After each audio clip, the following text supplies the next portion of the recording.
Good evening everyone. My name is Rahul. I welcome you all in your teaching warrior family.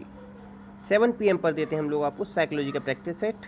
थोड़े से ही आज question रखें, कम रखे हैं, ठीक है, मगर जितने रखे हैं उनका कॉन्सेप्ट अच्छे से समझ के जाना, जिससे कि लाइफ टाइम के लिए याद हो जाए। भाषा के विकास के लिए प्रारंभिक बचपन काल कैसा है? प्रारंभिक बचपन समझ रहे हो? शैशवावस्था और बाल्यावस्था का शुरुआती दौर, ठीक है, तो वो सब आता है प्रारंभिक बचपन में। कम महत्वपूर्ण है।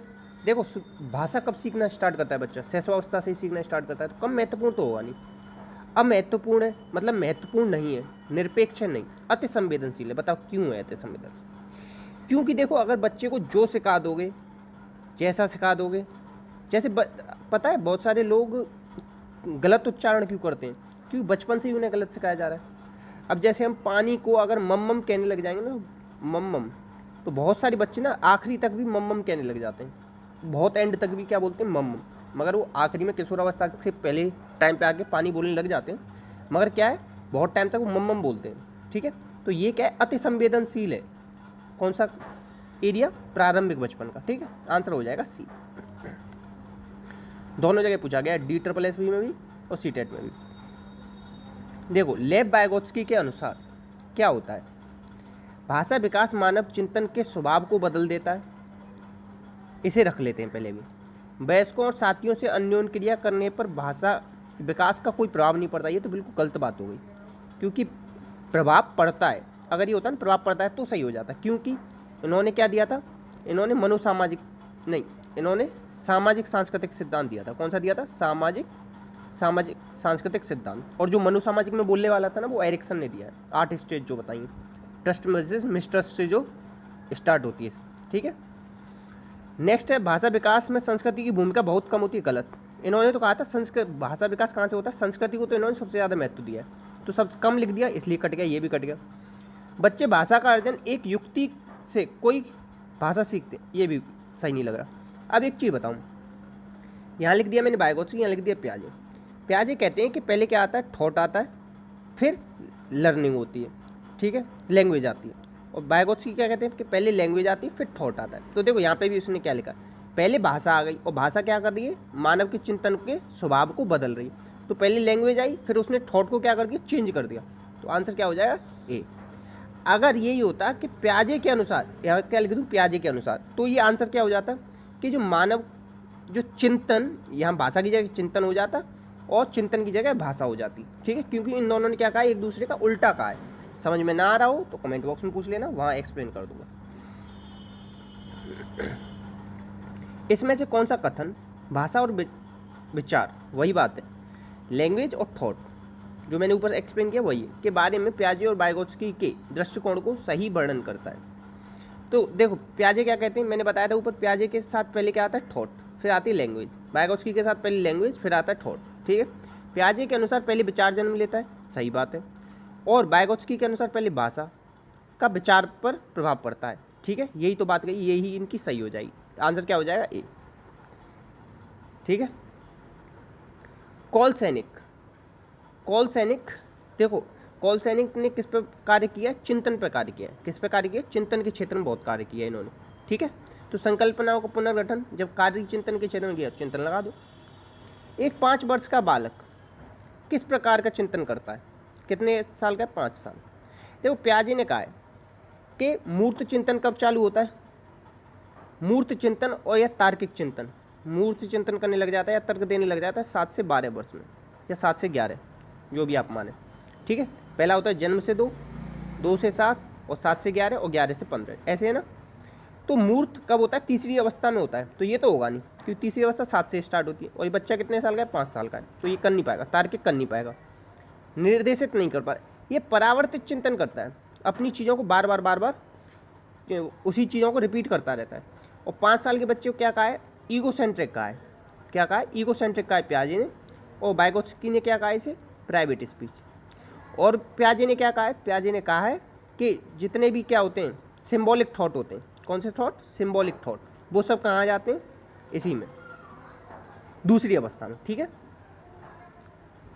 नेक्स्ट, उपकौशल के लिए पूर्व कथन संबंधित है। उपकौशल की बात कर रहा है, थोड़ा सा मुझे भी ये क्वेश्चन ज़्यादा अच्छे से क्लियर नहीं है, पहले ही बता दे रहा हूँ।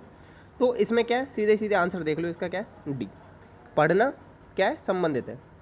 ये कुछ क्वेश्चन ना होते ही नहीं, बेकार है, अच्छे नहीं। ऐसे समझ लो कि ये ना वो 1% क्वेश्चन होते हैं जिन्हें छोड़ना ही पड़ेगा अगर नेगेटिव मार्किंग। और ये किसका पेपर है, DSSB। DSSB में नेगेटिव मार्किंग होती है, इस चीज़ को याद रखना। तो उपकौशल के लिए पूर्व कथन कौन सा संबंधित है, याद रख लो सीधा सीधा, कौशल किससे आएगा, पढ़ने से आएगा, ऐसे याद रख लो।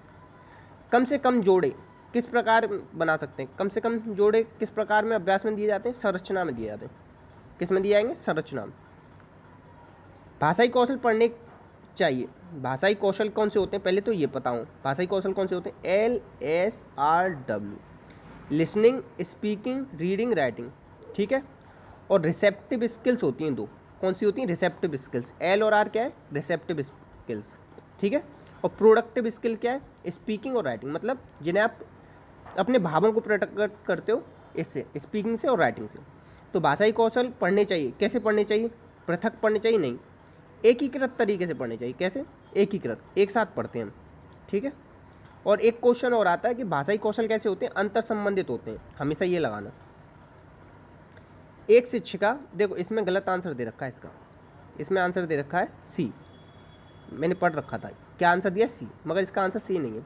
इसीलिए मैं कहता हूँ किताबों में ना बहुत गलतियाँ दे रखी। एक शिक्षिका की कक्षा में कुछ शारीरिक विकलांग बच्चे हैं, कैसे बच्चे, शारीरिक विकलांग, निम्न में से उसे सबसे उचित क्या कहना चाहिए। पोलियोग्रस्त बच्चे अब एक गाना प्रस्तुत करेंगे, गलत। पहिया कुर्सी वाले बच्चे हॉल में जाने के लिए अपने समवयस्क साथियों की मदद लेंगे, गलत। ये तो डिपेंड कर रहा है एक दूसरे पे। बच्चे क्या होने चाहिए, स्वतंत्र होने चाहिए, ठीक है। तो शारीरिक रूप से असुविधाग्रस्त बच्चे कक्षा में कोई वैकल्पिक गतिविधि, ज़्यादातर लोग इस सी को लगाएंगे और सी ही इसने आंसर दे रखा है, जबकि ये भी गलत है। आंसर क्या होना चाहिए, मोहन खेल के मैदान में जाने के लिए आप अपनी बैसाखियों का प्रयोग क्यों नहीं करते, मतलब क्या कर रही है, उसे स्वतंत्रता दे रही है, उसके पास जो संसाधन है ना वो उसका यूज करने के लिए कह रही है। और क्या कह रही है, इंक्लूसिव को बढ़ावा दे रही है, मतलब सारे बच्चे तो मैदान में, तो जो विकलांग बच्चे हो ना तो उन्हें भी उन्हीं के साथ जाके खेलना चाहिए, चाहे अगर वो बैसाखी हैं तो बैसाखी वाला खेल खेलें, मगर उन्हीं के साथ खेलें मैदान में जाके, और अपनी बैसाखियों का क्या करें, प्रयोग करें, ठीक है। तो आंसर हो जाएगा इसका डी, सी नहीं है, दोबारा बता दे रहा हूँ। डैश के अतिरिक्त सभी के कारण अधिगम अक्षमता होती है। अधिगम अक्षमता कौन कौन सी होती है, देखो, डिसलेक्सिया, डिसग्राफिया, ठीक है, अफेजिया और डिसकैलकुलिया, कई सारी हैं इस तरीके से। तो किसके कारण नहीं हो सकती है अधिगम अक्षमता, तो देखो संस्कृति है। संस्कृति क्या है, जिस वातावरण में आप रहते हो, जिस सांस्कृतिक कारक तुम्हारे जो आसपास के एरिया के हैं, तो उनसे कोई फर्क तो ही ना पड़ेगा तुम्हारी अधिगम। तो मैं क्या एक्सप्लेन कर रहा था, मैं एक्सप्लेन कर रहा था सांस्कृतिक कारक जो ना वो आपकी अधिगम जो अक्षमता है उनमें जिम्मेदार नहीं होते। जैसे एक होता है डिसकैलकुलिया, ये मैथ से संबंधित है। एक होता है डिसलेक्सिया, ये पढ़ने से संबंधित है। एक होता है डिसग्राफिया, लिखने से संबंधित है। और एक आ जाता है कि हाथ पैरों में अगर विकृति है या हाथों में विकृति है तो वो कौन सी उसमें दिक्कत होगी, अधिगम अक्षमता होगी, तो वो डिसग्राफिया होगी, लिखने में दिक्कत आ जाएगी ना उसे, ठीक है, याद रखना। आंसर हो जाएगा ए, अधिगम अक्षमता। ये कह रहा है अधिगम अक्षमता किस में पाई जाती है, तो देखो इसका आंसर सीधे सीधे समझो, सामान्य या अधिक बुद्धि लब्धि। अधिक बुद्धि लब्धि समझ रहे हो, 110 से ज़्यादा। अब यूँ कहोगे सर 110 से क्यों ज़्यादा, क्योंकि सामान्य में ही आ जाती है 90 से 110, तो अगर उससे अधिक है बुद्धि लब्धि तो 110 से ज़्यादा होगी ना। तो किसी भी प्रकार के बच्चे में पाई जा सकती है अधिगम अक्षमता, जरूरी नहीं कि कमज़ोर में ही पाई जाएगी या पढ़ाकू में ही पाई जाएगी, किसी भी टाइप के बच्चे में अधिगम की अक्षमता हो सकती है। आंसर हो जाएगा ये। भाषा अवबोधन, भाषा अवबोधन ये क्या है, किस चीज़ से संबंधित विकार है, भाषा का अवबोधन। तो देखो ये क्या हो सकता है, भाषा किस में आएगी, भाषाघात में आएगी, किस में आएगी, भाषाघात में आनी चाहिए। देख लेते हैं एक बार आंसर इसका, सही है, भाषा किस में आएगी, भाषाघात में आएगी। अफेजिया, भाषा से रिलेटेड कभी आ जाए ना तो अफेजिया लगाना, पढ़ने से संबंधित आ जाए तो डिसलेक्सिया लगाना, ठीक है। और कैलकुलिया मैथ से रिलेटेड लगा देना, ग्राफिया आप लिखने से संबंधित लगा देना। ये 4 ही याद कर लो, 4 ही बार बार पूछे जा रहे हैं, ठीक है। नेक्स्ट, अधिगम अक्षमता वाले बच्चे। अधिगम अक्षमता वाले बच्चे क्या होते हैं, एक समान दिखने वाले वर्णों में भ्रमित होते हैं, या साइट वर्ड को आसानी से नहीं पहचान सकते। पहली बात तो ये बता दूँ, अधिगम क्षमता है ना तो दिक्कत होगी पहचानने में। मानसिक विकास मंद होता है, ऐसे बात जरूर नहीं है। अधिगम क्षमता है ना तो उसका मानसिक पे उतना ज़्यादा फर्क नहीं पड़ता। बच्चे निम्न बुद्धि लब्धि वाले होते हैं, उच्च बुद्धि लब्धि वाले भी हो सकते हैं अधिगम क्षमता वाले। तो आंसर क्या हो जाएगा, भ्रमित होते हैं थोड़ी देर के लिए, जैसे। ठीक है, तो इतना ही है।